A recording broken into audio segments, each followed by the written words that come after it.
Esta visión paulina de su espiritualidad, que evidentemente trascenderá a todas las comunidades cristianas hasta nuestros tiempos, con diversas interpretaciones, pero un punto focal de Pablo, sin lugar a dudas, va a ser el tema de la muerte y resurrección de Jesús. La muerte de Cristo que ahora nosotros como cristianos en nuestra sociedad occidental vemos una cruz. Bueno, depende de qué denominación seas, ¿verdad? Porque hay unos que no les gusta, pero ves una cruz y ves la significancia, incluso la trascendencia, y la admiras. Pero en aquel entonces, en el tiempo del Imperio Romano, morir en una cruz era un acto degradante, como ustedes ya lo saben. Un acto degradante, prácticamente estás diciendo que un hombre débil, un hombre traidor al imperio, un hombre que murió lleno de todos sus líquidos corpóreos, ¿no? Y cuando hablamos de todos los líquidos corpóreos, evidentemente nos referimos a todos. El olor, ¿verdad?, que habrá despedido en esa cruz. Estamos hablando de un hombre pestilente entre los ojos humanos. Estás diciendo que este hombre es el que va a acabar con el Imperio Romano, es decir, que va a ofrecernos un mejor reino. La propuesta era absurda, realmente. Claro, sin no tener la narrativa completa, que la narrativa completa sabemos que es la muerte y resurrección de Cristo. Entonces, la muerte de Jesús, el Mesías, por crucifixión, la forma más degradante.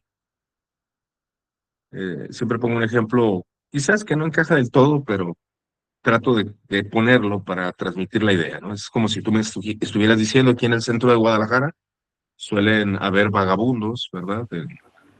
En lo que son los centros, bueno, yo creo que en todas las ciudades, que piden un mal olor, que son personas rechazadas por la sociedad. Entonces, tú me estás diciendo que un vagabundo va a destrozar al César, un hombre en situación de calle, por así decirlo, o sea, entra en lo absurdo, entra en lo absurdo, porque evidentemente cuando vemos a un hombre en la calle, lo primero que pensamos, si está así es por algo, ¿no? Es por su culpa, porque está en drogas, porque tomó malas decisiones, ¿eh?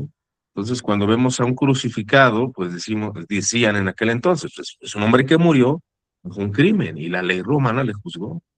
Entonces, es una muerte degradante, a ese grado, ¿verdad? Como nosotros ya estamos cristianizados, pues vemos la cruz y la vemos con una gran dignidad, ¿no? Incluso una gran inspiración.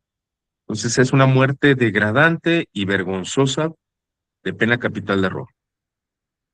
Y tiene un significado rico y variado para Pablo. Podemos pensar en ellos en términos de la 4R. ¿Qué significa la muerte de Cristo en las 4R, en su espiritualidad? En primer lugar, nos establece que sería reveladora, porque manifiesta la fiel obediencia del Hijo de Dios encarnado al Padre y su amor libremente elegido, entregado a la humanidad. Por ahí se establecería, por ejemplo, el teólogo Buenaventura, ¿verdad? San Buenaventura, que tendría una visión de la imitación de Cristo, de nuestro modelo a seguir, ¿no? Que fue el propósito de la cruz. Él lo enfatiza mucho. Y está bien, es una teoría de la expresión interesante, ¿no? La imitación de Cristo es algo que vemos dentro de los ámbitos escriturales, ahí está, ¿sí? Ahí está, de hecho es una interpretación que muchas veces, así somos los cristianos occidentales, y más cuando estamos centrados en una sola visión, interpretamos la muerte de Cristo de una sola forma. Por ejemplo, en el mundo protestante es muy dado interpretarlo bajo la expiación, es decir, la sustitución penal, pero olvidamos otros elementos como la solidaridad de Cristo, todo lo que encierra la comprensión del sufrimiento humano por parte de Dios en su encarnación. Olvidamos el tema de cómo Pablo dice, sigan sus pisadas, o mejor dicho, de San Pedro, Pedro mismo lo dice. Entonces, toda esa narrativa de la cruz encierra muchos elementos que debemos estar expectantes y abiertos y nunca encerrar la cruz en una visión sistemática. Dirán los ortodoxos, ¿verdad? Nos aborrecemos la sistematización occidental, y a veces yo también, porque nos limita, nos cierra, nos sesga. Entonces, también revela la fidelidad y el amor del Padre, así como el poder y las sabiduría paradójica y contraculturales, que iba en contra de la cultura. Por eso el cristianismo es muy asombroso, y claro que los cristianos lo vemos desde índole divino, un plan que parece absurdo, vuelvo a insistir. Al inicio traté de dar ejemplos de cómo esta visión iba en contra, no va en contra, va en contra del sistema. Es un fracaso. Por ahí hubo una ocasión, vamos a hacerle justicia al Papa Francisco, porque una vez él declaró el fracaso de la cruz, y ahí tienes el medio mundo que es, mira, es el anticristo, yo te lo dije, y que no sé qué. Pero es un malentendido de sus palabras, porque estaba refiriendo a esto, estaba refiriendo a la contracultura, al fracaso que era visto por la gente, ¿sí? Ahí vemos que a veces somos tan injustos, ¿no? Al no entender una postura, al no entender las palabras de alguien, independientemente de quién sea. Somos muy propensos, ¿no? A dar por sentado cosas por nuestras visiones religiosas. Pero dentro de esto, precisamente es un fracaso, es el fracaso de la cruz, bajo esta explicación. Es decir, la muerte de Jesús es tanto una cristofanía, o sea, es una revelación de Cristo. Te acercas a la cruz y comprendes quién está detrás de esa cruz, ¿sí? El Dios visible, nos dirá por ahí Brian Daley, ¿verdad? Que un gran teólogo también, acerca de un Dios visible, al Dios que podemos ver. Precisamente el cristianismo no está basado en un libro. Jamás el cristianismo va a estar basado en un libro. Está basada en la realidad del verbo encarnado y en el libro, ¿sí? Pero no podemos desechar los hechos de la narrativa, ¿sí? Porque el cristianismo después del siglo XIX tiende a ser muy racionalista y tratar de, a través de la crítica filológica, a través de los textos, buscar a Dios, cosa que no es así. Dios se le entiende por la experiencia. Si yo les pregunto a ustedes por qué son cristianos, a una me dirían por una experiencia religiosa, ¿no? Como dice la canción. Entonces, ciertamente hay una experiencia, hay una realidad. Yo recuerdo que mi afianzamiento al cristianismo fue por una conversión, ¿sí? Fue por una conversión, fue por un evento canónico, como dice la juventud ahora en la actualidad, ¿no? Entonces, dentro de esa parte, vemos que el cristianismo va más allá y Pablo lo entiende. Pablo está hablando de la realidad. En segundo lugar, nos habla de la muerte de Jesús, es representativa. Muere como representante fiel y obediente del pueblo de la alianza de Dios y como único representante de todos los seres humanos, lo que en la teología protestante se le conoce como cabeza federal, ¿verdad? Por parte de los reformados. Es el segundo Adán, cuyas acciones contrastan y contrarrestan las de Adán. Y en la muerte, y en su muerte, Jesús es el humano paradigmático, fiel a Dios y amante de los demás. Es el hombre, o sea, dentro de esto, aquí se desprendería lo que conocemos como la solidaridad de Cristo, ¿sí? Es decir, el que padece, por ejemplo, Gregorio Magno dice, él se solidarizó con nosotros, experimentando cada vivencia humana. Dirá por ahí Heidegger, el ser arrojados, el Dasein, ¿verdad? Ser arrojados al mundo y existir simplemente, todos los padecimientos. ¿Quién no se levantó con dolores el día de hoy, no? Dolor de cabeza, dolor de rodilla. Y esos son dolores pequeños, ¿no? Pero en sí la existencia humana es dolor. Entonces vemos a Jesús experimentando los dolores y claro, esto se ve en las Escrituras. Es el segundo Adán. Y es un término de Pablo, digamos, la mente quien desarrolla este término tan grandioso que tiene una estructura antropológica muy interesante, ¿verdad? Que podemos rastrear, profundizar acerca de la realidad del Adán, segundo Adán, el nombre de Cristo, ¿no? Ese término de Cristo, segundo Adán, el cual nos dice mucho. Él es el hombre. ¿Y cuántas herejías cristológicas no hubo al principio, ¿no? Tratando de negar esta verdad acerca de lo que es la humanidad de Jesús, el Adán. Y ahí lo vemos con Pablo. Pablo pone los elementos fundantes. Recuerden, evidentemente nosotros ya tenemos una teología dogmática, ¿cierto? O sea, ya tenemos un dogma. Vamos a las escrituras y lo más correcto, conforme a nuestra visión dogmática, es interpretarlo trinitariamente, cristológicamente, ¿no? Pero en su momento están los elementos fragmentarios, está el rompecabezas, difícil de armar. Entonces, en su muerte Jesús es el humano paradigmático. Además, Jesús muere no solo como representante de la humanidad, sino también en su lugar y por sus pecados. Aquí vemos la sustitución penal también, que es algo que los occidentales creemos, ¿no? Tanto católicos como protestantes, lo creemos. O sea, no es una postura mala per se porque Oriente no la tenga, ¿sí? Pero no es la única visión que debemos de tener. No es la única visión acerca de la muerte de Cristo. La sustitución penal es importante, pero no es la única visión. Pero aquí nos revela también eso, muere en nuestro lugar, muere por causa de nosotros en la cruz. Entonces, tenemos en primer lugar, es reveladora, nos revela el misterio de Dios, nos revela el pensamiento divino, es el Dios visible, y en segundo lugar, es representativa, nos representa a nosotros como seres humanos, representa al Adán, representa a los Adanes, por mencionar en plural, a los hombres, a cada uno de nosotros, nos representa para precisamente vivir como un hombre, un ser humano perfecto, perfectus homo, nos declarará la fórmula de Gregorio Magno, de León Magno, perdón. En tercer lugar, la muerte es redentora. Entonces, primero es reveladora, representativa, y en tercer lugar sería redentora. Jesús muere para perdonar los pecados, para liberarnos del poder del pecado.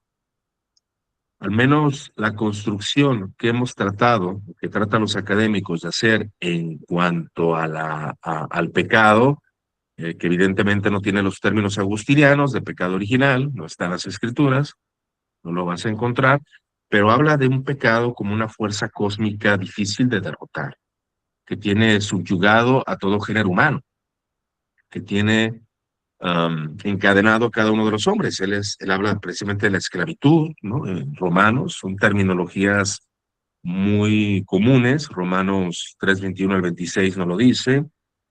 Al mismo tiempo, como Pablo sabía que por las escrituras es el Dios de Israel quien es el redentor y liberador del pueblo, vemos a cada momento a Dios incidiendo en la realidad humana para liberar a su pueblo de la opresión, ya sea de Egipto, ya sea de los babilónicos, ya sea de los asirios. Vemos la acción de Dios en cuanto a la liberación.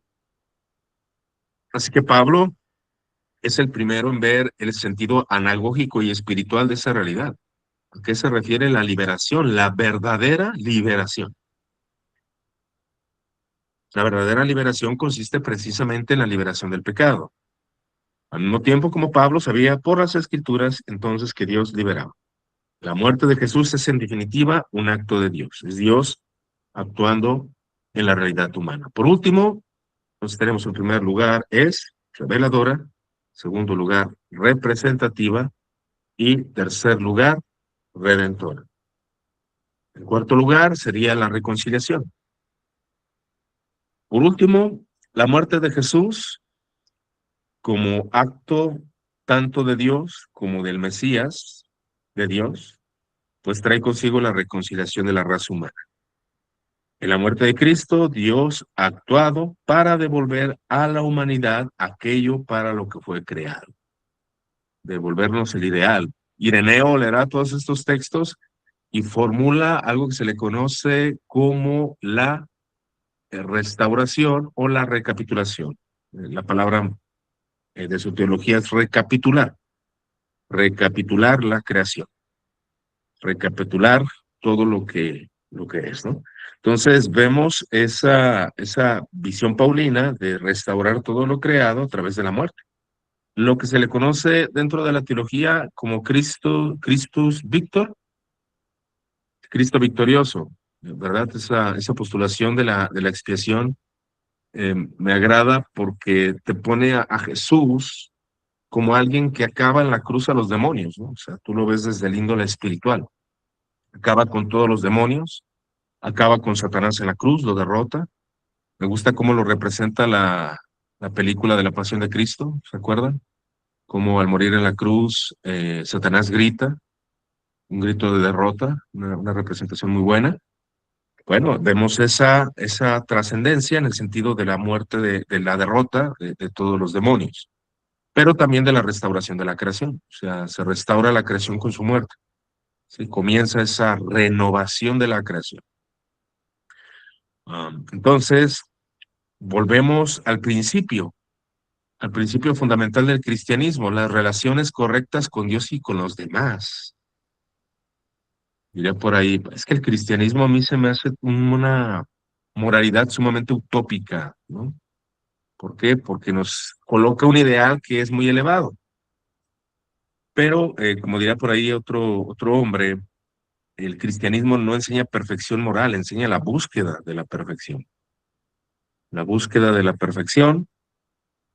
Entonces, hablamos de la vida. Al hacerlo, Dios ha cumplido la promesa hecha a Abraham de que todas las naciones serán benditas por medio de él y que les daría la tierra.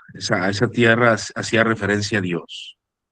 No a este lugar allá en Palestina donde se están estando terribles guerras, no, se refiere a la tierra espiritual.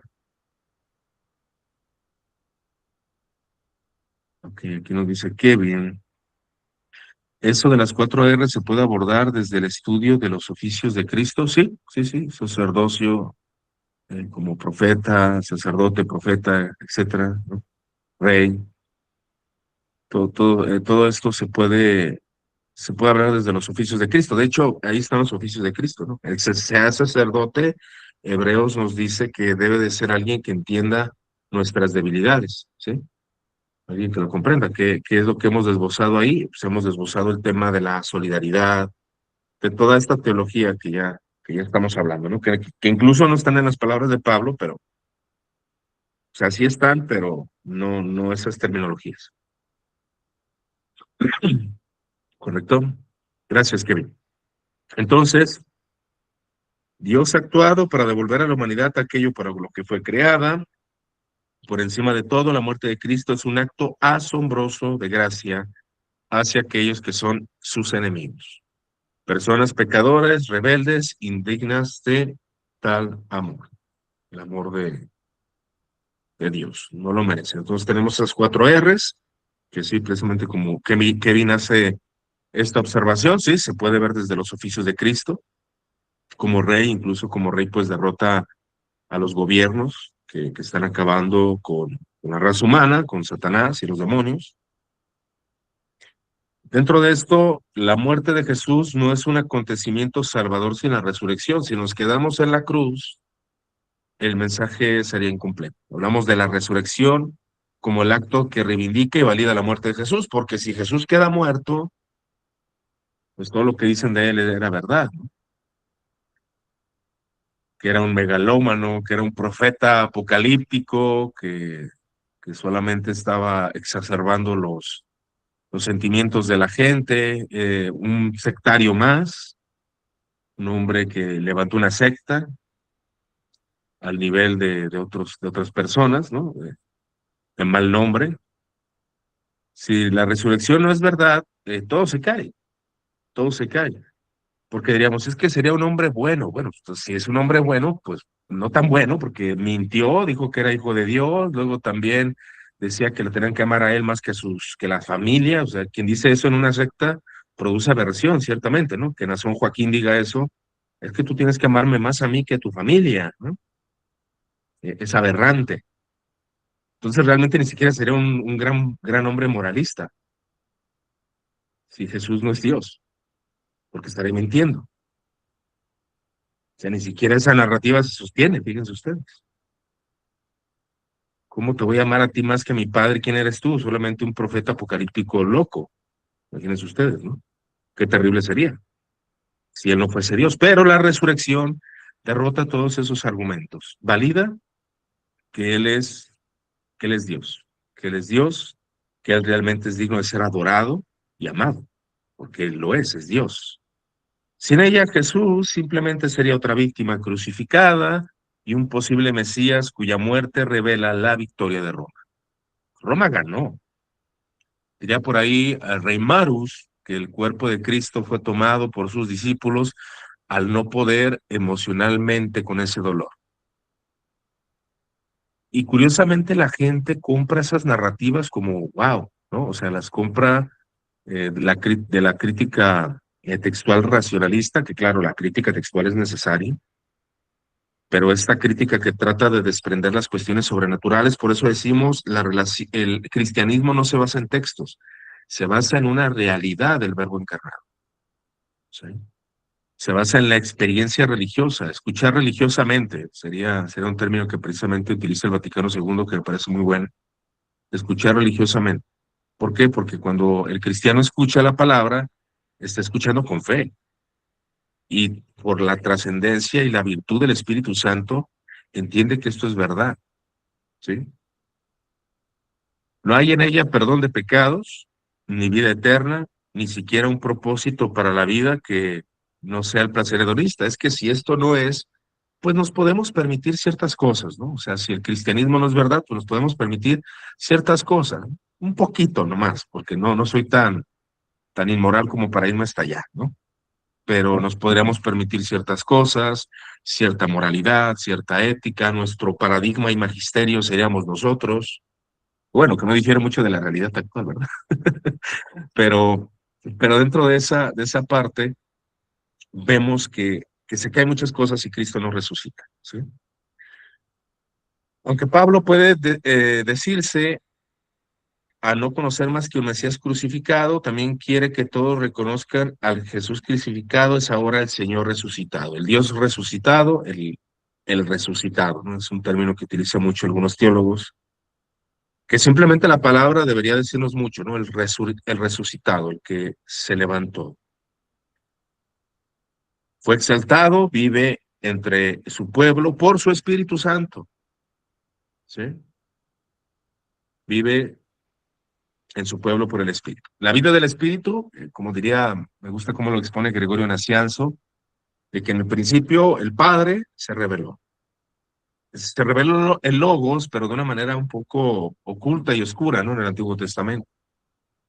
De hecho, tú ya lo puedes encontrar porque ya hay descripciones, porque ya hay interpretaciones, porque tú ya tienes una enseñanza, ¿sí?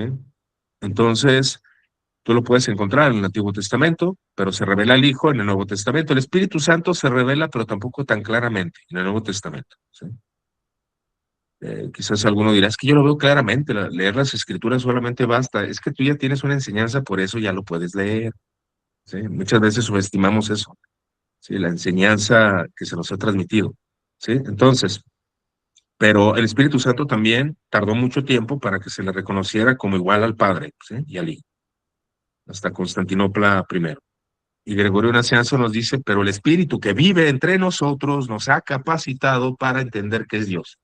¿De qué está hablando ahí? Está hablando de la experiencia cristiana, sí, de la experiencia de la iglesia, la experiencia de la iglesia, incluso con sus altos y sus bajos, ¿no? Con sus corrupciones y caídas, con todo lo que hay dentro de la fe. El Espíritu Santo capacita al hombre para comprender. Entonces, la vida del Espíritu es infundida en la vida de su cuerpo. Por eso, creer que el cristianismo se puede resolver con palabras, con crítica filosófica y filológica, es un error. Con un racionalismo no se puede. Tampoco con un fideísmo, ya que la fe cristiana entra en el aspecto de la razón. Y la fe y la razón van de la mano, son dos alas, ¿no? Fides, fides y ratio, ¿no? Fe y razón. Entonces, dentro de ese ámbito, encontramos al mismo tiempo al Señor exaltado, que sigue siendo siempre el Jesús crucificado, cuyo poder de resurrección es irónicamente cruciforme, en forma de cruz. Cruz, su resurrección, van de la mano. Entonces, este poder se transmite a su pueblo como Señor, el poder del amor humilde y el servicio entregado. Ahí entra otra reflexión dentro del mundo patrístico, ¿no? Agustín de Hipona, observará el tema de la soberbia y la humildad, que son dos temas importantes, la soberbia de Adán y la humildad de Cristo. La humildad salva, y sí es cierto, ¿no? Tienes a un hombre que sabe mucho, pero que es humilde y sabe servir a los demás, va a tener éxito, va a tener éxito en lo que hace, ¿no? Pero tienes a un hombre soberbio, simplemente va a crear un ambiente denso, pesado, de sufrimiento. Y eso es lo que Adán creó. Creó en su soberbia creerse más que Dios. Y Jesús, siendo Dios, se humilló a lo sumo. La humildad que derrota la soberbia de Adán. Y es algo que se ve también con Pablo, ¿no? ¿Qué texto se les viene a la mente? Filipenses, ¿no? Filipenses capítulo 2. Siendo en forma de Dios, no estimó a Dios como cosa que aferrarse, sino que se humilló a sí mismo, etcétera. O sea, vemos ese texto, ¿no? Vemos ahí esa realidad. O sea, aquí vemos que el teólogo de Hipona, como me lo acusan, sacaba cosas de la nada, pues se basaban en las escrituras, señores. Solamente que ellos hacen reformulaciones, utilizan la retórica, utiliza pues varios elementos de su cultura para precisar más. Pablo utiliza lo que él tenía a la mano. La resurrección significa que los seres humanos pueden participar en la vida de Dios manifestada en Jesús, el Hijo, tanto ahora como eternamente, ¿no? Es decir, la santificación, lo que ubicamos en algunos ambientes como santificación progresiva, o lo que los orientales dirían como teosis, ahí está, ¿sí? Entonces, este es el elemento de la resurrección. Jesús como el Señor y el don del Espíritu también es algo muy importante. Cuando Pablo habla de Jesús como Señor, lo que entiende es la afirmación más básica de la fe del Evangelio. Quiere decir una vez más varias cosas, o sea, no solamente una cosa, quiere decir varias cosas cuando habla de Jesús como Señor. ¿Y cuáles son esas cosas? La resurrección, como hemos mencionado, significa que los seres humanos pueden participar de Dios, participare glorie Dei, ¿no? Participar de la gloria de Dios. Ese sería el elemento principal, el participar de esta gloria, participar de la vida manifestada, tanto ahora como eternamente. Por eso la iglesia disfruta la experiencia con base al Espíritu Santo, ¿no? O sea, disfrutar la fe, caminar en la fe. Eso no se transmite con, vuelvo a insistir, con crítica filológica.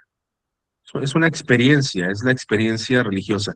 Y tú ves en los textos bíblicos y todo es experiencia. Precisamente el texto de Juan, lo que hemos visto, lo que hemos oído, eso les comunicamos. No lo que yo hice al leer el Antiguo Testamento y tener una revelación espiritual, no fue así. Fue lo que vi y lo que oí, utilizando sus sentidos. Por ejemplo, yo le puedo preguntar a alguien por qué eres cristiano, por lo que experimento, porque en momentos de aflicción he sentido la mano de Dios y del resucitado conmigo. Y no soy un experto en teología, solo lo he sentido. No, pero eso es subjetivo. No, no es subjetivo. Mi corazón está fortalecido en la fe, ¿no? Es algo de la fe, es algo de la confianza. ¿Cómo te lo transmito eso? A través de la crítica filológica o a través de un argumento retórico. Se puede hacer, sí, pero simplemente sería sentado por quien lo ha experimentado. Es como cuando la madre le dice a la hija, hija, no te emociones con ese hombre, te va a embarazar y te va a dejar, porque la madre ya tiene experiencia, ¿sí?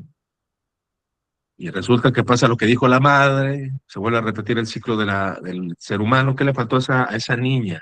Una experiencia. Crece en la vida, ahora ya es madre, evidentemente, y le transmite a su hijo, hija, cuídate de ese hombre, le repite ahora lo que ya ha experimentado, ¿no? Entonces, es un ciclo de la experiencia, o sea, la experiencia no es algo que se pueda transmitir con palabras. O sea, Dios experimenta en pocas palabras, ¿no? Es una experiencia religiosa, es una experiencia de la vida, de la vivencia de la iglesia. La iglesia no empezó con crítica textual, no, no, la iglesia empezó por una realidad. Incluso ni sabían lo que creían. Estábamos precisamente en una clase y una compañera dijo algo bien interesante. Dijo eso. Dijo ella, es que los cristianos ni siquiera entendían lo que creían en el primer siglo, y es verdad, ellos no te iban a hablar de la unión hipostática, de la usia, de las tres personas, o ni siquiera los ortodoxos y los entendidos lo entendían, imagínense ustedes los cristianos.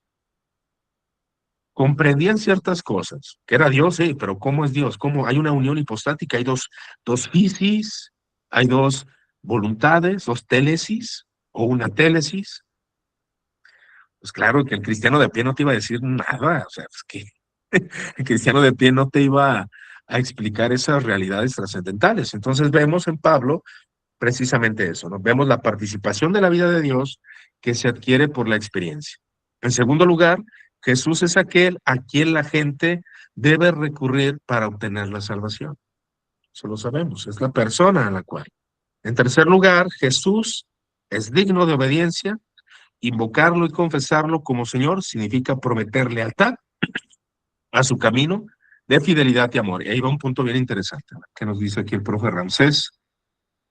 Es como nuestro primer acercamiento a la fe. Con el tiempo vamos estudiando, conociendo los términos teológicos que nos ha dejado la historia eclesiástica. Sí, sí. Nadie empieza incluso comprendiendo la Trinidad. Si tú estás en una comunidad trinitaria, pues tú lo das por sentado porque, pues, bueno, aquí lo creen, aquí lo están predicando. O sea, tú das por sentado muchas cosas. Por eso cuando vas creciendo en el conocimiento teológico dices, ah, caray, esto como que ya no me encaja, ¿no? Ya no me embona. Entonces ya empieza la rebelión eclesiástica. Te rebelas contra los líderes. Y esto se da en todos lados, ¿no? También estaba platicando por ahí un profesor. Denme un segundito, por favor, si son tan amables.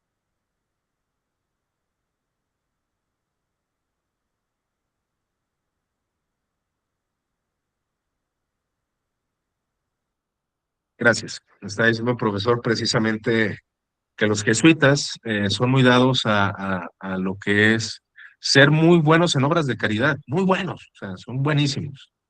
Sí, es como en el mundo protestante, los pentecostales del doble A, ¿no? Son buenísimos para ayudar, ¿no? Como la patrulla espiritual. Hay un movimiento ahí de redes sociales, ¿no? Que son buenísimos para ayudar, pero tú ves su doctrina, ves su visión y está toda chueca, ¿no? Todo por ningún lado. Los jesuitas, dice él, que son muy buenos para las obras de caridad, obras magnínimas, ¿no? Pero, obras grandes, perdón, magnas. Eh, pero en liturgia son malos, dicen, no se ponían la casula, no se les olvidaba qué rito seguía o qué parte seguía. Entonces, por así decirlo, creo que hay ciertos movimientos en cierto aspecto que no se basan tanto en el pensamiento, ¿no? Por ejemplo, los dominicos pues, son conocidos como intelectuales, ¿no? Los franciscanos son más de la experiencia y de la pobreza, ¿no? El voto de pobreza. Entonces, cuestión cristiana, ¿no? Y es algo que se repite, ¿no? Tanto en el índole católico como en el protestante. Dice aquí Jessica, considero también que la experiencia debe ir en todas las etapas del crecimiento espiritual para no llegar a un conocimiento que no esté vivificado. Sí, exactamente. Y es lo que pasa con muchos de ciencias bíblicas. Ay, hablan bien bonito y saben cosas bien tremendas, pero, pero no está la vida. La vida, a mí realmente, a veces ya no tengo respuestas. Me decía una persona, ¿no? Oye, ¿qué con el diluvio universal? ¿No? ¿Qué con el diluvio universal? Está probado científicamente que no es posible, que porque las placas tectónicas y que porque la montaña y el Everest no hay evidencia. ¿Y qué respuesta tienes? Me volteé a ver a mí. Yo le contesté sin pena y no buscando mostrarme como el sabiondo, pues digo, no sé, yo no sé de física, no sé ni qué me estás diciendo, o sea, no sé, no conozco esa parte, no la conozco. Entonces, ¿por qué a pesar de su argumento físico y no sé, en primer lugar no lo comprendo, porque yo no soy físico. En segundo lugar, eh, no es como que eso me vaya a quitar la fe, como si el diluvio universal, si lo tenga que entender o no entender, o si fue local, como dicen algunos por ahí también, ¿no? Que fue no lo logro entender todavía. Sí, pero ahí la verdad es que mi fe no está basada ahí en aspectos de aparente razón. Mi fe está basada en la experiencia, en la vivificación que he tenido o que he experimentado en mi vida. Por eso sigo siendo cristiano, ciertamente, porque en el camino he visto cuántas personas se han alejado precisamente por eso. Es que no me parece el cristianismo una doctrina que explique la realidad.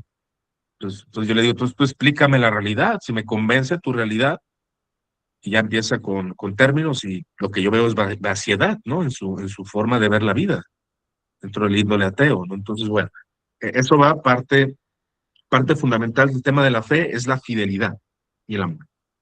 Es decir, que Pablo entendía la justificación y es lo que dicen muchos que lo malentienden en cuanto a la nueva perspectiva de Pablo. Cuando habla de fidelidad y amor, habla de pues que realmente te mantengas firme en la fidelidad. Y dicen, es que eso es obras. Pues es que eso es lo que realmente representaba, ¿no? Que una persona creyera en Cristo, hablaba de fidelidad, hablaba de incluso entregar tu vida hasta la muerte. Esa era una máxima de la doctrina. ¿Vas a ser cristiano? Sí, pues tienes que estar dispuesto incluso a morir. Entonces, en cuarto lugar, nombra a Jesús como Señor. Nombrar a Jesús como Señor es rechazar todos los demás señores y dioses y cualquier participación con ellos. Si Jesús es Señor, César no lo es. Eso lo dice N.T. Wright en repetidas ocasiones. Y tampoco lo es ninguna otra persona o entidad que pretenda gobernar el mundo. La devoción final o, o ambas cosas, ¿no? Entonces, es una negación de los dioses, es una negación de Zeus, es una negación de Afrodita, es una negación de Júpiter en el índole romano, de los dioses que nos han dado la grandeza y el poder, como ya lo hemos establecido, ¿no? Los que nos han entregado, los que nos han dado el poder. Y al César, que es el que ha logrado grandes cosas. El Imperio Romano es asombroso, hermanos. El Imperio Romano es una maravilla. A mí me encanta conocer acerca del Imperio Romano, ¿no? La historia del Imperio Romano. Si yo estuviera en ese tiempo, si ahorita me produce una maravilla, si hubiera existido en ese tiempo, hubiera sido pagano, pues olvídense, me hubiera molestado con los cristianos, ¿no? Que dijeran tanta tontería. Entonces, pues bueno, se entiende que la negación, esta negación antisocial de los cristianos, pues es complicada. Bien, entonces aquí por acá tenemos un comentario, dice Kevin, y concebir el cristianismo desde el punto de vista sociológico, por esas experiencias de las que se habla, Eric Fromm lo hace en sus ensayos. Obviamente está errado en su pensamiento, pero con lo que habla de la experiencia me lo hizo recordar. Bueno, ¿qué les parece si entramos a preguntas y comentarios, a diálogo, para escucharlos? Porque pues, me interesa escucharlos. Creo que siempre el tema de dar clase, lo interesante es escucharlos a ustedes realmente. Eh, igual, Kevin, este argumento que diste al final, me gustaría, si nos lo pudieras explicar un poquito más, de qué habla Eric Fromm. Hola hermano, sí, muy buenos días. Sí, Buenos justo días, con lo Fromm. que tú hablabas de la experiencia. Hace algún tiempo leí un texto de Eric Fromm, es un sociólogo humanista. Ujú, Tiene un ujú, texto que se llama El dogma de Cristo, donde aborda justamente el tema de la religión y aborda todo lo del cristianismo desde el punto de vista de la experiencia corporativa o de la sociedad en la cual surgió él lo llama un movimiento, ¿no? Entonces él dice que sí, en el inconsciente de todas las personas nace la idea de poder llenar un vacío que tenía el pueblo, que tenían los pobres, sí, escudándolo justamente en la figura de Jesús, ¿no? Entonces, por esas experiencias de las que tú hablabas, me hizo recordar. Obviamente que hay sí, muchas cosas que uno puede debatir con las ideas de Fromm, pero me parece bastante interesante por eso de la experiencia que hablas. sí, sí, me parece muy interesante, Kevin, lo que nos compartes. Evidentemente, en el siglo XVII, XVIII, XIX, con la crítica textual y con el tema del Jesús histórico, o incluso leyendo a Rudolf Bullmann, ¿verdad? Leyendo sí, a estos exponentes, ¿no? A Bullmann, creo que el tema de la experiencia religiosa, ¿no? De por qué soy cristiano, o porque, como dicen algunos, es un placebo, o tratas de justificar una narrativa de la vida, que en cierto aspecto sí, o sea, decimos sí es cierto, o sea, el pobre necesitaba una idea que lo ayudara a sobrevivir.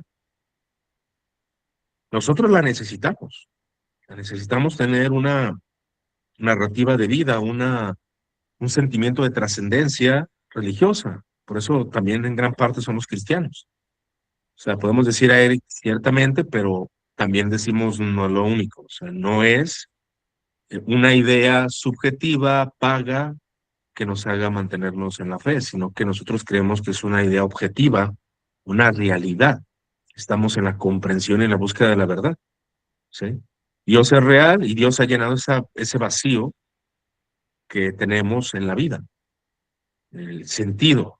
La filosofía del tiempo en el siglo cuarto ya tenía la gente hastiada, ya tenía la gente, Platón ya no le llenaba, ¿no? Sócrates tampoco, Aristóteles menos, que Aristóteles no era muy querido en ese tiempo. La filosofía no les llenaba. Y cuando el cristianismo propone la idea de que tanto el pobre como el rico pueden trascender en igualdad, pues vaya, eso fue muy llamativo para el pobre, muy llamativo para los demás. Los monjes comienzan a cumplir la función de la evangelización en diferentes lugares y ese elemento de trascendencia pues ayudó a la sociedad occidental. Realmente por eso la sociedad occidental es lo que es, o sea, hablando de lo bueno, ¿no? Hablando de universidad, hablando de hospitales, hablando de ayuda social, todo eso se lo deben al cristianismo y claro, también a la filosofía, pero el cristianismo cumple una función importante. Pero no es solo eso, no es solamente un buen vivir en esta tierra, sino creemos en la realidad celestial, ¿no? En la ciudad de Dios, prácticamente. Gracias, Kevin. Adelante, Jessica, por favor.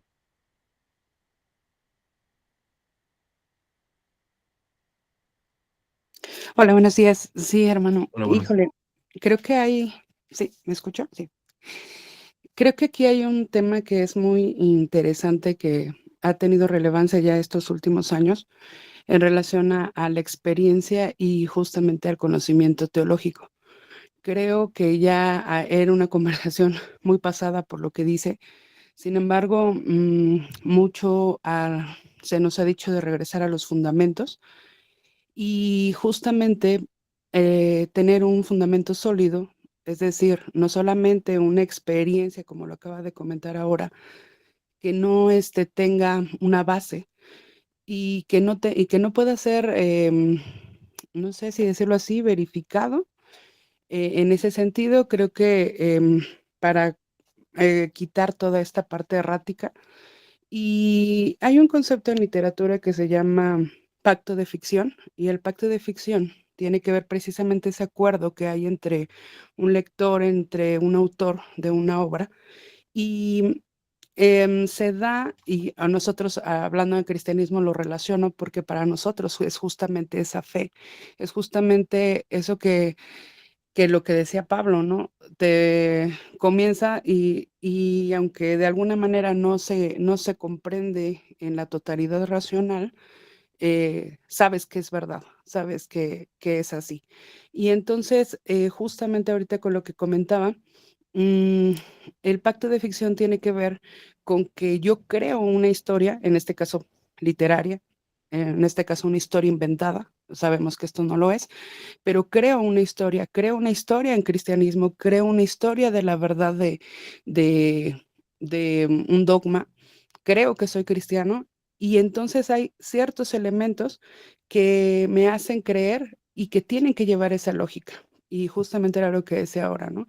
El cristianismo precisamente es esa, me llama mucho la atención lo que he visto, lo que he oído, lo que he vivido y justamente lo que hace la crítica literaria es recoger precisamente todas esas historias. ¿De dónde? De gente que había, que constataba en el tiempo que así habían ocurrido las cosas. Gente viva, gente, la fe creció así, tomando en cuenta que pues no existía los escritos como tal, ¿no? El papel. Y entonces, hablando del Nuevo Testamento.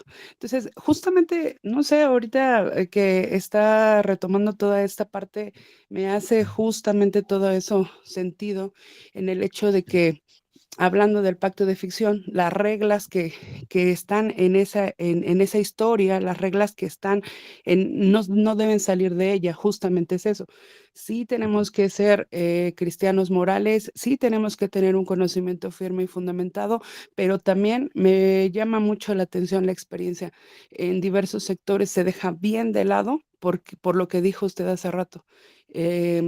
Si yo nunca lo he experimentado, si no tengo la experiencia, no lo creo, no puedo creerlo. Entonces, eso me llama mucho la atención porque, bueno, ha habido muchas conversaciones sobre el Espíritu Santo y cosas de esas que algunas sí están demasiado estrafalarias, pero otras sí creo que dudamos justamente de lo que Dios puede hacer porque nunca nos ha pasado. Ese sería mi comentario. Sí, Jessica, muchas gracias. Un muy buen comentario. Creo que se complementa o complementas cosas que comentamos, porque sí, eso es una verdad, ¿no? O sea, el tema de la experiencia, el tema de que el cristianismo no es algo que esté pensado para unos métodos científicos o el método científico. Por eso, incluso, me atrevo a decirlo, no estoy tan de acuerdo con las apologías actuales, porque las apologías pretenden mostrar con claridad cosas que a veces no son claras. Que la fe no se trata de explicarle al otro todo y entender los misterios. Quienes eran así eran los maniqueos, ¿no? Y Agustín se hastió de eso, se hastió que tenían prácticamente respuestas para todo lo del cosmos. ¿Sí? Y somos muy dados los occidentales a eso. No es que yo quiero respuestas, o sea, ¿por qué la Biblia? ¿Por qué esto? ¿Por qué aquello? ¿Por qué Dios se encarnó? ¿Por qué aquello? O sea, hay cosas que son convenientes, ¿no? Dirá por ahí Aristóteles y Tomás de Aquino, que es decir, esto que son convenientes, que no son buenas ni malas, simplemente son, ¿sí? Simplemente es algo que es y ya, punto. O sea, no tengo respuesta más elevada, ¿no? Simplemente es conveniente, no sé si es bueno o malo, así es, y así lo quiso. Entonces, bueno, es parte fundamental. ¿Alguien más? ¿Preguntas, comentarios? ¿Críticas, se vale? ¿Qué les está pareciendo este mini curso de 3 clases? Ok, perfecto. ¿Les parece si nos tomamos 10 minutos de reposo para que se preparen un cafecito y ya regresamos para continuar con este curso?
Ok, vamos a volver.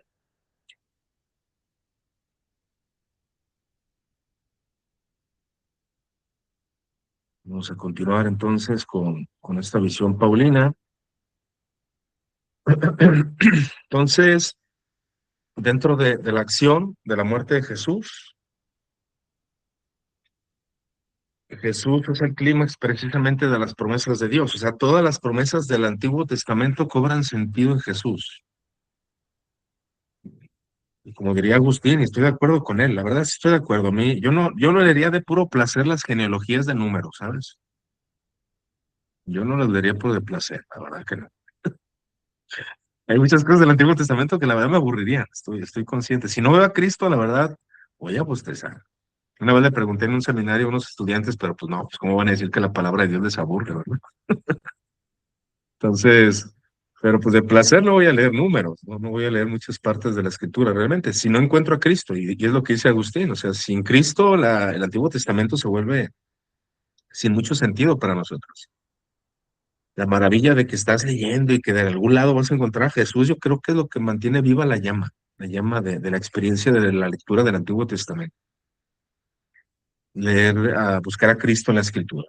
Entonces, vemos esa parte de las promesas de Dios a Israel. En él, repito, para enfatizar, se ha inaugurado un nuevo éxodo, ¿sí? En el Cristo, un nuevo éxodo.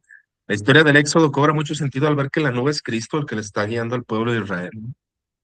El pacto, la era de la creación prometida por los profetas bíblicos, o sea, todo lo que habla de la restauración es por medio de Jesucristo, aunque de una forma totalmente sorprendente a través de un Mesías crucificado. O sea, esa es la revelación. Abraham no sabía que la ciudad que le había sido prometida, la ciudad celestial, conforme el escritor de Hebreos, no sabía que iba a ser por medio de una muerte en la cruz. O sea, él no vio a Cristo crucificado. Simplemente sabía que recibiría algo. ¿Cómo? No lo sabía. Gran parte del pensamiento judío de la época puede calificarse de apocalíptico, como les comentaba. Por eso algunos de la crítica bíblica dicen precisamente que Jesús era un predicador apocalíptico, como varios que había en ese entonces. ¿Por qué? Porque Jesús dijo que iba a volver, que esta generación lo iba a ver, y cosa que no pasó, dicen algunos. Entonces, esto tiene muchísimos significados realmente cuando hablamos de un predicador apocalíptico, que Pablo también tiene cierta tendencia apocalíptica, ¿no? Porque evidentemente habla de los tiempos finales, de la revelación de Dios. Esta era se caracteriza, diría Pablo en su teología, por el pecado, la opresión y la injusticia, mientras que la era venidera será un tiempo de rectitud, de justicia y paz. Un shalom.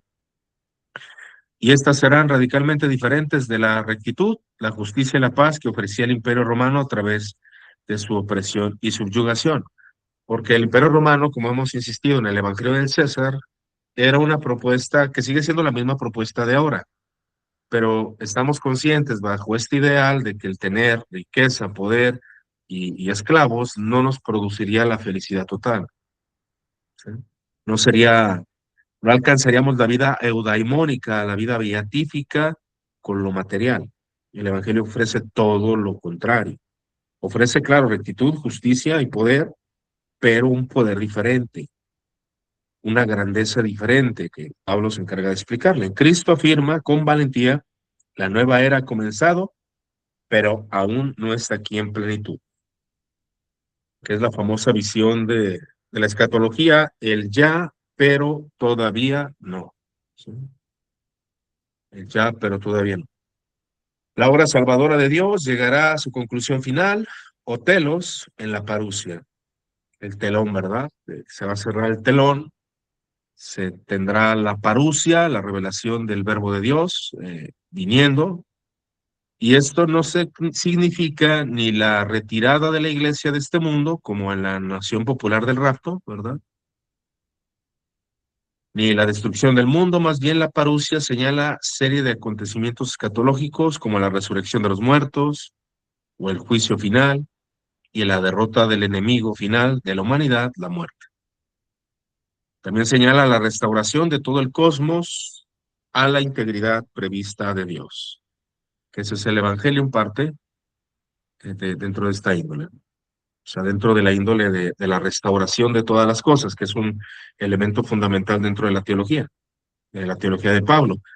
Hablamos de la respuesta humana al Evangelio, ¿sí? Hablamos del plan salvífico, que es la transformación, una resurrección o revivificación, como deja claro el profeta Ezequiel.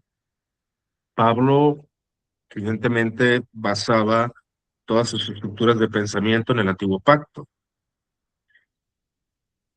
Y dentro de esta parte podemos encontrar que la gracia y esta vida no se transmiten automáticamente a los seres humanos. Debe haber una respuesta al Evangelio, al Cristo crucificado y al Cristo resucitado. O sea, debe de haber una respuesta. El cómo, vaya, cuántas controversias no se dan por el tema del cómo. Es que mi voluntad fue regenerada, luego decidí, luego decido y la voluntad es regenerada, o soy bautizado y soy regenerado y la voluntad se trabaja. Ahí otra vez tratando de explicar algo que Pablo dice, pues el punto es que tú tienes que aceptar esta cosa, esta cosa en sí. Es el punto. El cómo, vaya, pues bueno, ahí vamos a tener bastantes divergencias. Por ejemplo, ¿quién de aquí tiene esta postura calvinista? Bueno, así se le dice, no me gusta decirle así, pero algunos así lo creen. A ver, levante su mano si hay algún reformado aquí. Vaya, no tengo reformados, no me extraña. ¿Alguien de una postura como más arminiana? Eh, sí, en cuestión de la voluntad, de que si yo elijo a Cristo o no. ¿Alguien aquí es wesleyano? Ok, Steve, es el único de los demás que son. Bueno, hay católicos, la católico levante su mano. Bueno, Esperanza sé que es católica, también Andrés, evidentemente. Paco es católico. Yo soy mitad y mitad, dice Luis, dices anglicano, pues si te creo, pues eres anglicano. Anglicano también Monsalvo, el anglicanismo, bueno, es que también hay anglicanismo reformado, ¿no? O sea, que la voluntad tiene que ser transformada y regenerada, o que no hay una cooperación por parte de la voluntad, ¿no? Que es más algo monérgico, es decir, un trabajo que Dios hace, no es sinérgico, ¿sí? Entonces aquí no hay nadie monergista, ¿verdad? Monergista es, monergista. O sea, monergista es de que es Dios el que hace toda la obra, ¿no? El hombre no tiene ninguna cooperación. No soy reformado, pero sí considero, dice Steve, con Calvino, que en cuanto a la santificación debe ser progresiva. Efectivamente, soy anglicana, ¿ok? Bueno, el tema de las especulaciones de la voluntad, de cómo funciona la voluntad, pues es algo que evidentemente en San Pablo no está, pero evidentemente pues cada escuela va a interpretarlo de forma diferente. Para Pablo, como hoy decimos, de los inmuebles, la ubicación no es todo. Él entiende la condición pecaminosa de la humanidad como estar en. Esta fraseología es bastante común en la epístola paulina, ¿se acuerdan? O bajo del poder del pecado, bajo pecado, y por tanto fuera de Cristo y de su soberanía. O sea, estar en el pecado, estar bajo el pecado, es estar fuera de Cristo. Cuando se proclama el Evangelio, la respuesta humana apropiada, habilitada por la gracia de Dios, es doble, la fe y el bautismo, ¿no? Que dentro de la cristiandad estos elementos deben de estar, fe y bautismo, ¿sí? Para que esta gracia opere o la gracia opere. Claro, la visión agustiniana es la gracia trabaja en el ser humano para llevarlo a la fe, ¿sí? Lo que se conoce como gracia preveniente. O en este caso, el bautizado, que es una visión católica, luterana e incluso anglicana, el bautizado recibe la gracia, pero el bebé bautizado cuando va creciendo o se acerca a la fe o se aleja de la fe, incluso puede caer, ¿no? En este aspecto. Y el bebé bautizado lo que hace es, o el hombre ya, pues ir acrecentándose en esa gracia o suprimiéndola, pero el bautismo es indeleble, al menos en las confesiones sacramentalistas, ¿no? El bautismo no se borra, ¿verdad? En los credo bautistas, pues evidentemente es diferente la narrativa, ¿no? La narrativa es Es la fe primero, después el bautismo es una evidencia, pero la fe es lo que mantiene. La fe no se puede perder por algunos sectores, la fe se puede perder por algunos sectores. Independientemente de todo eso, la fe y el bautismo es parte fundamental, ¿sí? Bueno, al menos para los sacramentalistas. Entonces, cuando la fe y el bautismo ocurren, una persona es llevada de estar fuera de Cristo a estar en Cristo, aunque Pablo, nótese que cuando habla del bautismo habla de la unión, pero ¿cómo lo interpretan las confesiones credo-bautistas? Que se está hablando del bautismo espiritual, ¿no? Es decir, del Espíritu Santo. ¿Quién es aquí credo-bautista? Levante su mano. O sea, que bautiza, que creen que el bautizado debe ser una persona con razón y mayor. A ver, levanten su mano, nada más para tener datos. Por ejemplo, Steve es credo-bautista. ¿Quién más? Cristina, Allison, Víctor son credo-bautistas. ¿Quién de aquí es paido? Es decir, que bautiza a infantes, o que bautizan en sus iglesias infantes. Luis, por ejemplo, levantó su mano. Luis Curiel, Gonzalo, también Andrés, evidentemente. ¿Ok? Bueno, entonces sabemos de diferente visión en cuanto a eso. Entonces, eh, el tema es de que el Espíritu Santo, evidentemente los dos sistemas, es el que hace la obra. Estar en Cristo, el término básico de Pablo para lo que llamaríamos ser cristiano. Significa estar ubicado dentro del Mesías, resucitado al estar en su cuerpo, la comunidad o asamblea de seguidores de Cristo, y por fin bajo su señorío. Tanto en la fe como en el bautismo, que probablemente ocurrió justo después de la confesión pública de fe, que evidentemente en ese tiempo era el hombre adulto que se bautizaba, Pedro no le estaba predicando a una multitud de bebés, ¿verdad?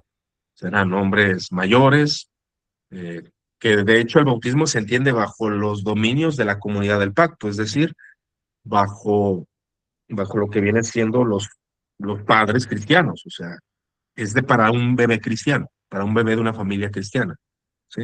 Pero bueno, ese es otro tema de la teología bautismal del bebé, ¿no? Pero eh, el principio, pues evidentemente son personas mayores que tienen que responder a la confesión pública de fe. Las personas comienzan una participación por vida, de por vida, es Cristo, y su historia de morir y resucitar con Él. Y eso es bien importante, porque como nos dirá por ahí Juan, Basilio de Cesarea o Basilio el Magno, nos dice, no solamente imitar a Cristo en su vida, en bondad y amor, o en su actitud moral, sino incluso hasta en la muerte. La iglesia de los mártires así lo entendía. O sea, si yo quiero parecerme más a Cristo, tendría que morir, literalmente como Cristo, crucificado, quemado, pisoteado por fieras, devorado. Ese era el ideal de los primeros cristianos, ¿verdad? Muy parecido a nuestros ideales actuales, ¿verdad? Entonces, bueno, evidentemente nuestro contexto no nos permite eso, pues ¿quién nos va? El gobierno, incluso si tú te vas, soy cristiano, pues ¿qué tiene? Pues aquí hay libertad religiosa, entre comillas, ¿no? Pero dentro de esta parte, eh, el morir como Cristo y vivir como Cristo eran dos elementos fundamentales que claro que se desprenden de la teología paulina, que Pablo también lo entiende así, lo entiende en cuanto a la vida y la experiencia que él estaba teniendo. Es decir, creer en el Evangelio es participar existencialmente en el acto salvador de Dios, la muerte y resurrección de Cristo, por lo que una persona muera a una antigua forma de vida que era en realidad una forma de muerte, y resucitada a una nueva vida, que claro, Pablo entiende también una vida nueva, ¿sí? Pero también cabe la posibilidad de la muerte, que así a Pablo se le interpreta. Creer implica la participación en ese acontecimiento salvador. Por eso hablábamos de una experiencia. Participas de una realidad. No es una enseñanza matemática, porque cuando estamos resolviendo alguna fórmula matemática, pues bueno, estamos participando de procesos intelectuales, pero no va más allá, ¿sí? Entonces, este caso no es así. Pero esto implica devoción e implica obediencia. Pablo se refiere a esto con la obediencia de la fe, o sea, obedece la fe. a lo que podríamos llamar la lealtad del creyente. El creyente cuando cree es ahora leal. Tú vas a ser leal a Cristo y no al imperio. Y claro que se entendió así en las primeras comunidades cristianas. Tú vas a ser leal a Cristo y no al imperio. Sí, hay que obedecer al imperio, lo legítimo, pero tú eres un esclavo de Cristo. Somos perdonados por su sangre, restaurados en relaciones correctas del pacto en medio del pueblo de Dios, o sea, los justificados, evidentemente, yo sé que aquí ya hay divergencia en cuanto a la postura de la justificación en diferentes ámbitos, ¿no? Como hablamos de la sola fide, parte del mundo protestante, o fe más obras del mundo católico, pero a fin de cuentas la visión, al menos que se habla en los estudios de Pablo, es de que ser justificado es ser parte del pacto, o sea, tú eres justificado y ahora te unes a la comunidad del pacto. ¿Sí? No lo ven tanto desde una visión judicial, pero hablan de apartados para vivir como parte del pueblo del pacto. Eso es lo importante de la justificación. No se trata de una serie de experiencias espirituales, sino de un acto unificado de Dios, que hace el lavado, la justificación y la santificación. Esta transformación, que eso es lo que implica el ser justificado, no en virtud de condición o las buenas acciones de nadie, sino por la gracia de Dios y la respuesta de fe descrita anteriormente, o sea, la obediencia. Y Pablo era consciente de su propia indignidad y de la misericordia de Dios. O sea, Pablo enfatiza mucho eso, ¿no? Yo era indigno, yo no lo merecía, y pues nosotros también deberíamos de serlo. O sea, es una actitud cristiana el saber que yo no soy merecedor de la gracia de Dios. Por eso el pensamiento agustiniano tiene mucho éxito en Occidente, porque eso es lo que enfatiza. Algunos me lo critican mucho, Agustín, ¿no? Y más en el índole protestante, ¿no? Lo critican mucho algunos sectores, ¿no? Porque afirman que tiene influencias maniqueas o bla, bla, bla. Pero cuando tú analizas la prosopografía, es decir, la personalidad del autor y por qué escribe lo que escribe, Agustín lo que está tratando de hacer es hablar de la experiencia humana. Es decir, él está afirmando, había dos movimientos, ¿verdad? En aquel entonces eran los pelagianos y los donatistas. ¿Qué creían los pelagianos? Los pelagianos creían que la gracia era por natura, es decir, al yo ser creación de Dios, pues ya tengo todos los elementos necesarios para la obediencia. Dios no hace cosas imperfectas, ¿no? Claro, no tenían la doctrina de la transmisión del pecado original.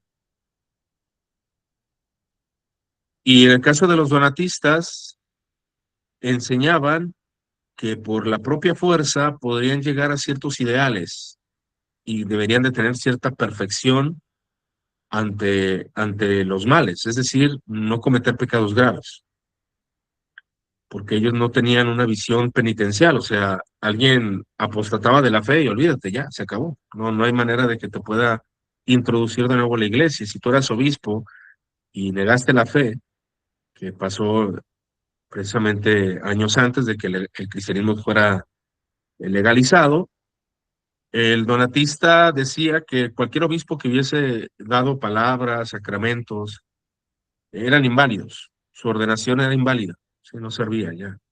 Entonces tenías que volver a bautizarte, etcétera. Entonces, de alguna manera tenían una tendencia idealista de que el cristiano debía ser una persona potentosa y fuerte y valiente en todo momento, ¿no? Entonces estos dos, tanto pelagianos como donatistas, exaltaban la acción humana, de cómo el hombre debería de ser. Eran idealistas, incluso los pelagianos llegan a afirmar que el hombre podía llegar a un estado donde no podría pecar.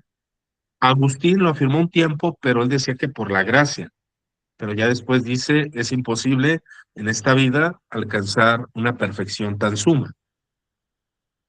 Entonces, dentro de esa cuestión, Agustín reconoce su indignidad y todo su sistema al menos se basa en eso, en reconocer la realidad humana y sus propias intenciones. O sea, él mismo se analizaba, interiorizaba y decía, lo que pasa es que yo prediqué en aquella ocasión, pero lo hice por soberbia, o lo hice por orgullo.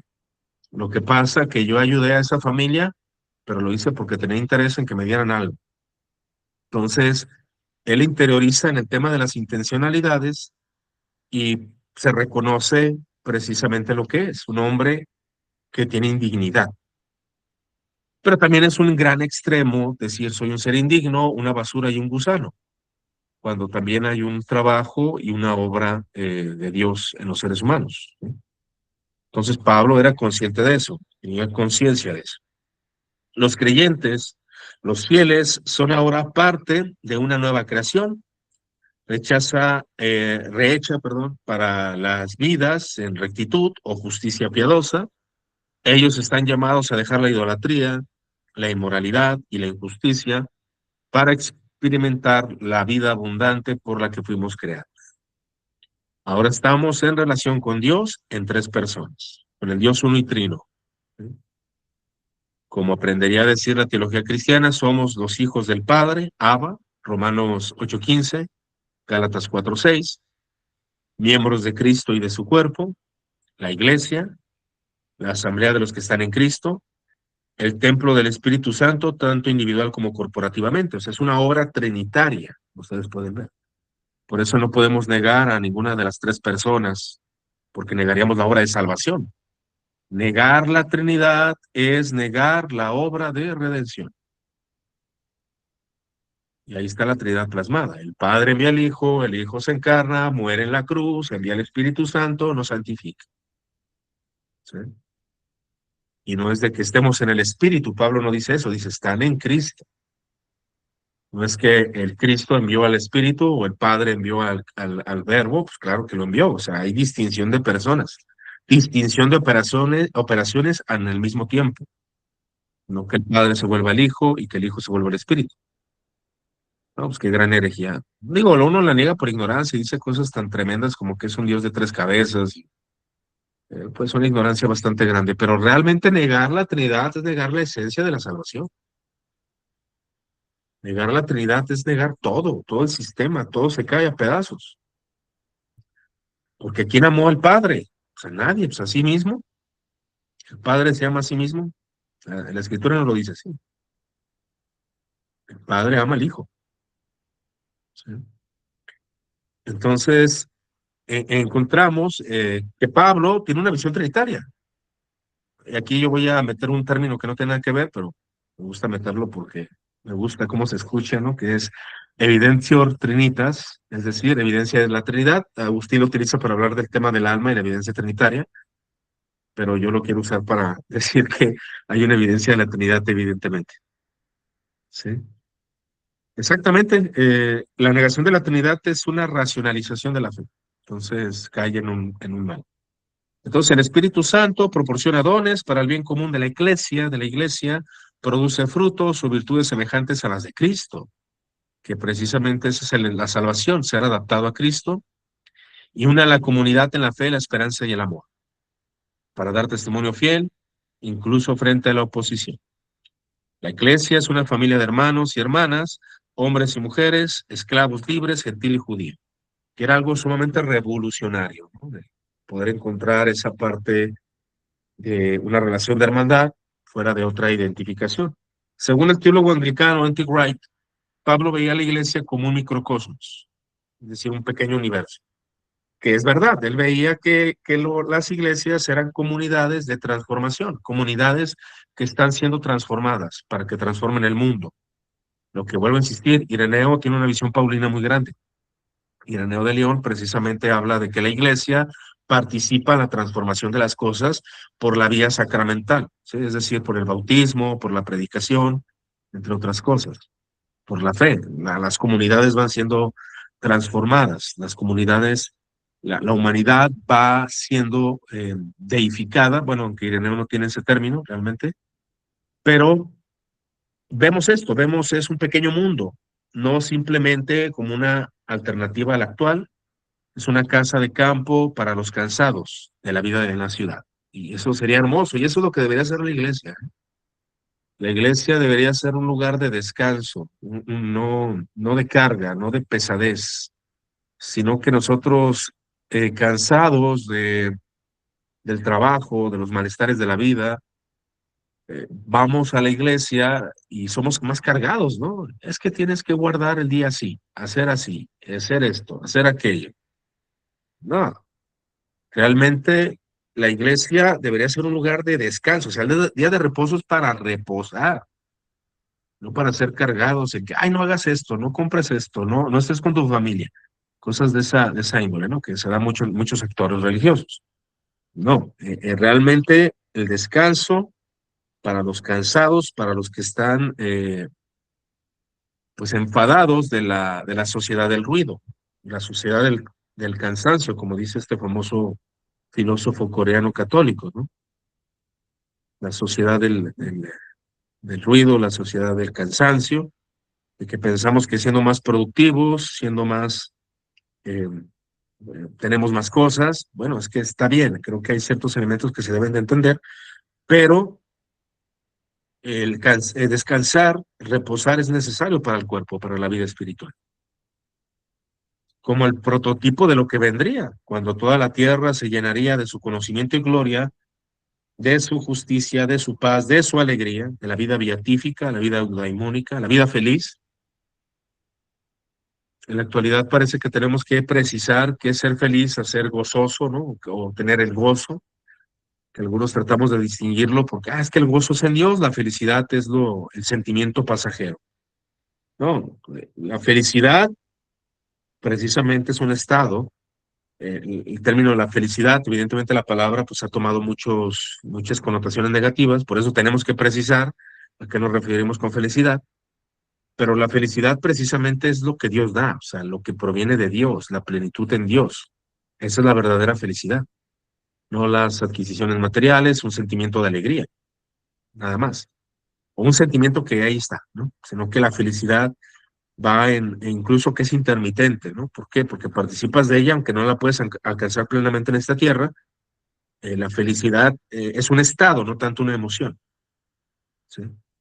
Pablo ve cada iglesia como un signo de esa realidad futura, la realidad futura a la cual estamos. Entonces, la espiritualidad de Pablo, como ya hemos visto, es una participación, y precisamente el término de participación que tanto he enfatizado es porque él habla de estamos en Cristo, vivimos en Cristo. Es una ubicación. ¿Dónde estás? ¿Estás en Cristo o estás bajo el pecado? Y de transformación, que hablamos de una metamorfosis, tanto en lo individual como en lo corporativo. Estamos siendo transformados individualmente y estamos siendo transformados corpóreamente, estamos siendo transformados de muchas formas. La espiritualidad de Pablo, también en cuestión comunidad, en iglesia. Entonces hablamos de una participación. Ireneo de León precisamente tiene una frase que es participare gloria Dei. Participare gloria Dei, que en latín es participar de la gloria de Dios. Y esta cita me gusta mucho porque hace referencia a todo esto, y yo creo que con esto concluimos. Nos dice, esto decían los profetas en sus anuncios, pero no como dicen algunos que los profetas veían a alguien distinto a Dios Padre, el cual permanece invisible. Esto enseñan aquellos que ignoran enteramente lo que sea la profecía, porque la profecía es la predicación de cosas futuras, es decir, el preanuncio de las cosas que solo serán reales. Los profetas predecían que los hombres habrían de ver a Dios, como dice el Señor. Dichosos los limpios de corazón, porque ellos verán a Dios. Aunque decir verdad, ninguno verá a Dios y vivirá. Si lo ve, con toda su grandeza e inefable gloria, porque el Padre es inaccesible, aquí cabe mencionar una clarificación de lo que está diciendo aquí. Él está diciendo que el Padre es más trascendente que el Hijo. De hecho, Ireneo tiene el tema subordinacionista, es decir, que hace menor al Hijo. Es normal en este tiempo, pero cuando se habla de esta parte, de la parte de lo que viene siendo que el Padre es inaccesible, él está afirmando que nosotros podemos ver al Hijo, ¿sí? Pero por su amor y bondad y omnipotencia va a conceder a todos aquellos a quienes ama el privilegio de ver a Dios, como los profetas anunciaban, porque lo que para los hombres es imposible, es posible para Dios. El hombre verá a Dios por sí mismo, pero él, si lo quiere, se dejará ver por los hombres, a aquellos que él quiera, y cuando y como quiera, porque Dios es omnipotente. Por medio del Espíritu, nótese la Trinidad, definitivamente aquí está, se deja ver proféticamente, por medio del Hijo se deja ver según la adopción.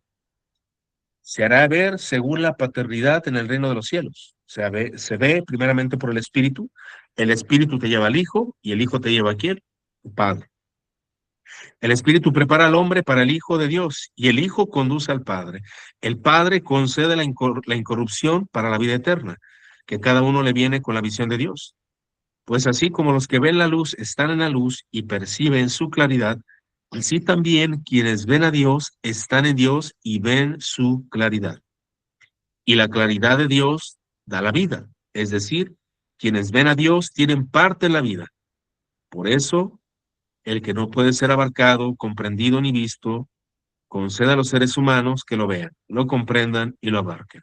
El fin de darles la vida una vez que lo han visto y comprendido.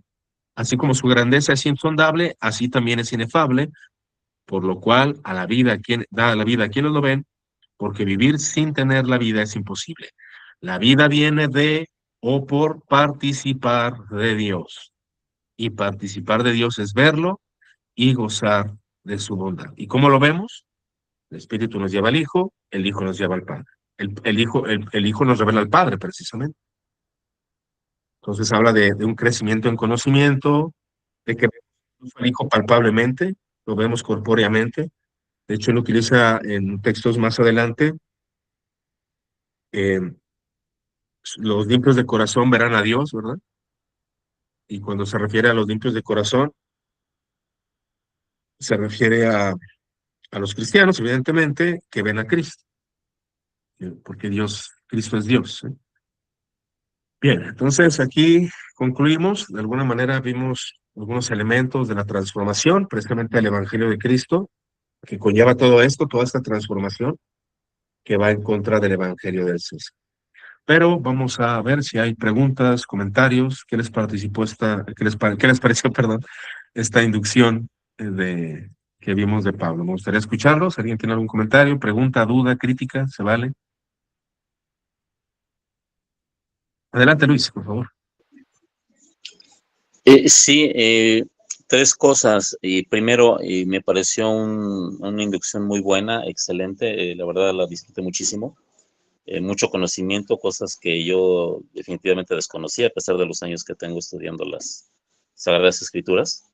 Me gustó mucho la manera en que se presentaron las cosas, bien articuladas, y un estudio bastante, no fue nada pasivo, fue bastante muy bueno.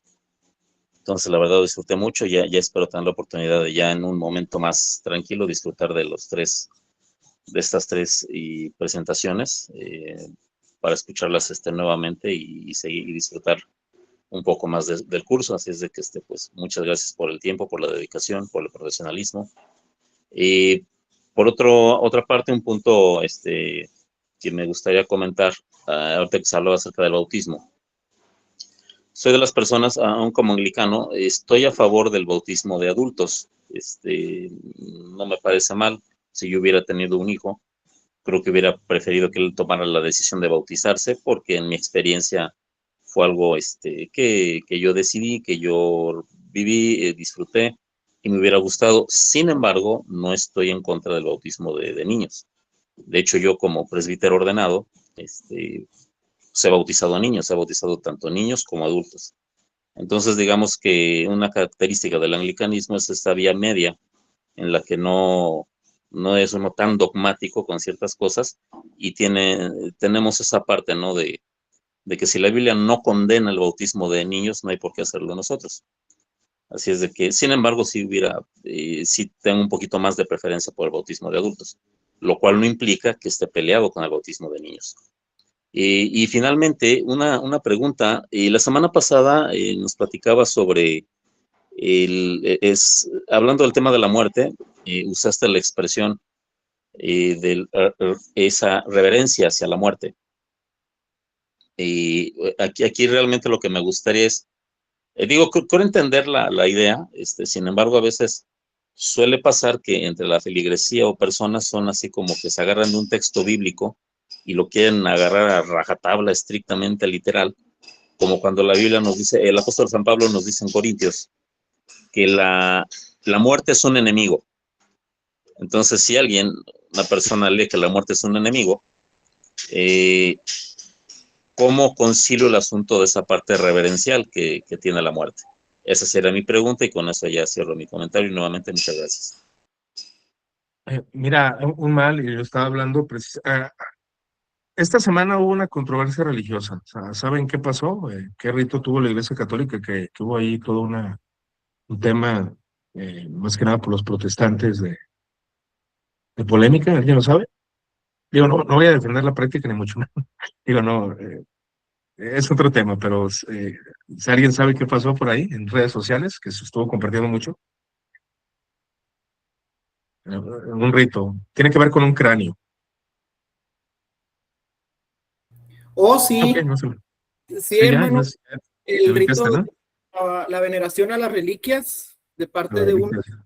o Ujú. creo que es un obispo, un sacerdote, está En poniendo el Italia. cráneo de una santa dentro de de Ajá. un relicario con la imagen, no recuerdo de qué santa, pero sí se ha vuelto ahí la polémica en Sí, esa. sí, el tema de las reliquias es algo no muy entendido por el mundo protestante, pero bueno, no me voy a meter a eso. Pero algo que yo platicaba con alguien, precisamente con un ortodoxo, un amigo ortodoxo, yo le mencionaba, y lo digo como alguien que ha estado en la iglesia protestante, ¿sí? Hemos perdido la reverencia a la muerte. Eso yo se lo comento, ¿sí? O sea, hemos perdido la reverencia a nuestros muertos, no a la muerte, a nuestros muertos. Más bien, creo que me faltó precisar ahí, Luisa. Reverencia a nuestros muertos, no reverencia a la muerte. Creo que aquí es lo que quise comunicar, ¿verdad? Recuerden que a veces las palabras no las precisamos del todo, pero reverencia a nuestros muertos, o sea, el respeto a nuestros seres amados, porque no dejan de ser ni de existir. Eso es lo que yo me refiero. Jesús dice, Dios es Dios de vivos y no de muertos, y de hecho lo utilizan en lo contrario, ¿eh? No, los muertos ya están muertos, Él es Dios de los vivos. Pero pues no se refiere a los vivos, a los vivos nosotros, se refiere a los vivos que trascienden después de la muerte, a la iglesia triunfante, ¿sí? Entonces, el tema que yo observo en esta es de que a veces ya murió y tenemos una visión muy materialista de nuestros muertos. Ah, ya, mira, ya murió, hay que llevarlo y enterrarlo. Y ya, se acabó. Ahí está en su tumba, ¿no? Cuando, y así pensamos a veces por es que voy a perder el tiempo, voy a perder el trabajo y no tenemos tiempo de reverenciar. O sea, no está mal que a veces no se vele un muerto, ¿sí? Incluso que se creme tampoco no es algo malo, pero sí se tiene que tener un rito de reverencia cristiana, que de hecho fue algo que pasó con mi padre. Con mi padre, por algunas cuestiones, no lo velamos, pero lo cremamos y hubo un rito, evidentemente religioso, lo cual es importante. ¿Por qué? Por ese factor de reverencia que se debe tener a nuestros muertos. ¿Y por qué digo que en el mundo protestante, o al menos en el mundo moderno protestante, se ha perdido? Y no solo con los protestantes, incluso hay católicos que también tienen la misma visión, que no están muy instruidos. Tienen esa parte vaya, no hay reverencia, no hay respeto, no hay no hay meditación en la muerte, no hay un entendimiento acerca de nuestro muerto que sigue vivo, que está vivo, bueno, independientemente de la visión que se tenga después de la muerte. O sea, hemos hecho nuestros cultos incluso a veces irreverentes, nuestros lugares de sufrimiento, somos irreverentes. Hay incluso cantos de alegría cuando debería de haber respetar el duelo, pero es que también eso depende de la visión contextual. Hay gente que lleva banda, ¿no? Hasta los velorios, o sea, lo entiendo. Pero, pero de alguna manera creo que el sentido de la muerte, de respetar el dolor de la persona que ha fallecido, llega el cristiano de una manera muy mal entendida y comienza, no, es que no, este es triste, él va a resucitar, o sea, sí está bien, pero como que tenemos un problema con el duelo, ¿sí? O sea, eso es lo que yo me he enfocado. Tenemos un problema con el duelo y con la reverencia a nuestro fallecido, ¿sí? Independientemente de cómo haya sido su vida, ¿eh? Porque a fin de cuentas, incluso la salvación al final de los momentos es algo que está en el misterio de Dios. porque a veces pasa, no es que esta persona ni cristiano era, ahora ateo, pues es que yo no sé realmente dónde esté, o sea, es algo que le compete a Dios, es algo que Dios es el que toma la decisión, no yo. Pero como estamos tan secularizados, vemos mal la muerte, ese es el problema, o sea, vemos mal el punto de la transición de la muerte como algo que sí, no debería de ser porque pues fue por consecuencia del pecado, pero tenemos que entender que es una transición humana que merece respeto por nuestro difunto, ¿sí? Entonces creo que al menos en este aspecto debemos respetar el dolor de la persona que sea creyente, no creyente, sea católico, sea protestante, se debe respetar el dolor del que ha fallecido, ¿sí? Y mantener la reverencia, incluso el tema del silencio, que es lo que se ha perdido mucho en los cultos modernos, ¿sí? Silencio, no necesito tus palabras ahorita, necesito contemplar la situación, incluso por eso las oraciones y recitaciones que practica el anglicanismo tras doctrinas históricas, pues son buenas, por eso precisamente, porque como ya están sistematizadas, simplemente se repiten porque la persona que ha perdido un familiar, lo menos que quiere es un argumento racional de las cosas, o sea, no está pensando. Y por eso a veces nosotros al estar queremos razonamiento, queremos ruido y queremos palabras de consolación. No, ocupamos silencio, no entender a veces las cosas y tener un rito respetuoso al fallecido. A eso más que nada me refería, Luis. Me refería a eso, que se ha perdido, sí se ha perdido. O sea, los que son protestantes lo saben. O sea, ustedes lo saben, yo sé que lo saben. Es Perfecto. algo que sí, Muchísimas gracias por la respuesta. Excelente. Muchas gracias. sí. Es lo que nos toca ver y vivir. ¿Sí? No respetamos el rito. Y eso se ha perdido mucho. O sea, yo en manera experiencial lo digo. Se ha perdido mucho. Hay evidentemente iglesias evangélicas históricas que sí siguen manteniendo el tema del ritual. Alguno dirá, bueno, es que a mí no me hace falta. Bueno, estéticamente no se ve bien. Estéticamente no se ve bien. Pero bueno, es una opinión mía también. Ustedes pueden diferir, claro, claro, sin lugar a dudas. No sé si alguien más tenga algún comentario, pregunta, crítica, igual, de lo que acabo de decir. Creo que también pues, hay opiniones muy netamente personales, ¿no? Que pueden diferir sin ningún problema, claro está. Pero bueno, ¿alguien más? Recuerden que es la última clase, así que es su última oportunidad. ¿Por qué les pareció el curso? Si quieren escribirlo ahí en el chat, con gusto lo leemos también. ¿Quién se anima? ¿O dudas? Bueno, quiero ofrecerles una propuesta, ¿verdad? Como lo comentaba, es un curso que trabajamos en Didascaleyo, que en verdad quise hacerlo abierto porque me gusta convivir con la gente, me gusta tener esta interacción con ustedes, eh,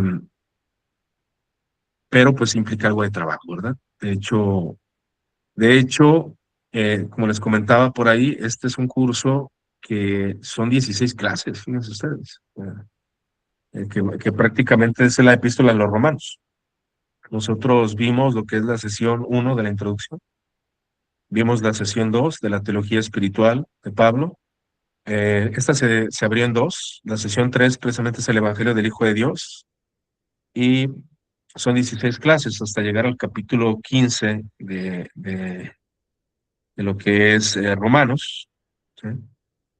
Entonces, les tengo una propuesta, si ustedes quieren, ¿verdad? Y si desean continuar estos días para seguir profundizando en la epístola a los romanos. Este curso comúnmente tiene un costo de 990 pesos, ¿verdad? Porque son 16 clases, creo que es el curso más largo que tenemos. 18 clases, perdón, son 18, ¿ya ves? Bueno, aunque le estamos quitando 3, ya serían 15 clases pendientes, pero igual quiero ofrecerles este curso de parte de Editorial CLIE y también de Estudios Didascaleyo, ¿verdad? Solamente, si desean continuar, claro está, sería un costo de 500 pesos mexicanos, ¿eh? Que viene siendo $30 para los que están en otros países, hace vía PayPal o Western Junior. Esto es claro si se organiza el grupo. Si no se hace el grupo, pues evidentemente no lo continuaríamos dando, ¿verdad? Pero implica pues algunas clases, algunas sesiones, les comparto material, podemos seguir exponiendo los temas acerca de Cristo, acerca de la exégesis que vamos a hacer, de las explicaciones.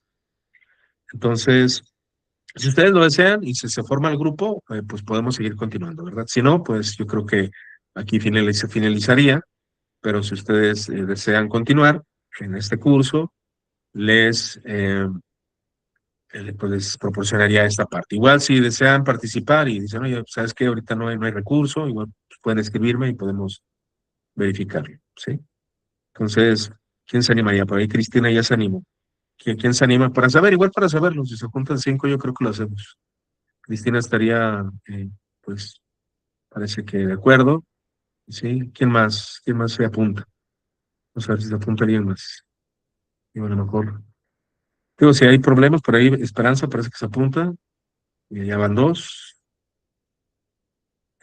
Ok, tercera Jessica, muy bien. Nos faltan 2 más para poderlo hacer. Igual, chécalo, Monsalvo, igual lo revisamos. Si quieres, me escribes y lo revisamos. Jorge, y a 4, y ya creo que se juntaron los 5, ¿verdad? Ya no, ya me perdí la cuenta. Es Monsalvo, igual lo checamos. Si quieres, lo checamos Monsalvo. Monsalvo, Jorge, Esperanza, Jessica, ¿quién más? Cristina, falta alguien más, ¿verdad? Cristina, ok, bien, entonces les envío ahí los datos al grupo, sí, y ya si hacen pues, el pago para continuar, pues lo hacemos, igual con los que están lo hacemos sin ningún problema, sí. Igual si alguno está interesado y dice, oye, ¿sabes que no tengo recurso? Igual escríbanme y lo checamos, ¿sale? Para ver qué podemos hacer. Pues de mi parte sería todo. Muchas gracias. Gracias por su participación. Entonces les envío por ahí lo que es los datos. Los voy a enviar por el grupo. Y muchas gracias por unirse al curso, aquellos que se quieran unir. Y vamos a continuar. Igual si alguno quiere dar alguna donación o algo para Díaz Calillo, se acepta, ¿eh? Pero claro, no es obligación. No es obligación. Entonces, vamos a terminar con la oración. ¿Qué les parece? Damos gracias a Dios en el nombre del Padre, del Hijo y del Espíritu Santo. Señor, te damos gracias por este tiempo de estudio. Gracias por los que se añadieron. Gracias por aquellos que apoyaron esta comunidad y pudimos estar dando estas clases. Gracias por lo que nos has dado y lo que nos darás. Y síguenos llenando de gozo y alegría en el estudio de tu palabra y de tu enseñanza. Damos gracias en el nombre del Padre, del Hijo y del Espíritu Santo. Amén. Ahora cabe mencionar a los que, bueno, que digan, bueno, yo hasta aquí la dejo por cuestiones de tiempo y etcétera. Eh, Puedo enviarles el examen, un pequeño examen. Bueno, lo puedo enviar al grupo, pero bueno, lo voy a enviar después para que puedan hacerlo y puedan recibir un certificado de participación, algo conmemorativo por parte de Editorial CLI y por parte de Estudios Scalation. Eso se los enviaré después, ya que hagamos el segundo grupo. El tiempo de inscripción para estas sesiones, pues va a ser semana, para el sábado para empezar precisamente con la sesión del Evangelio del Hijo de Dios, Poder y Justicia y Salvación. Pues muchas gracias a todos, gracias por su participación. Les envío los datos ahí al grupo y estamos en contacto. Cuídense mucho. Dios los Muchas gracias. Muchas gracias. bendiga.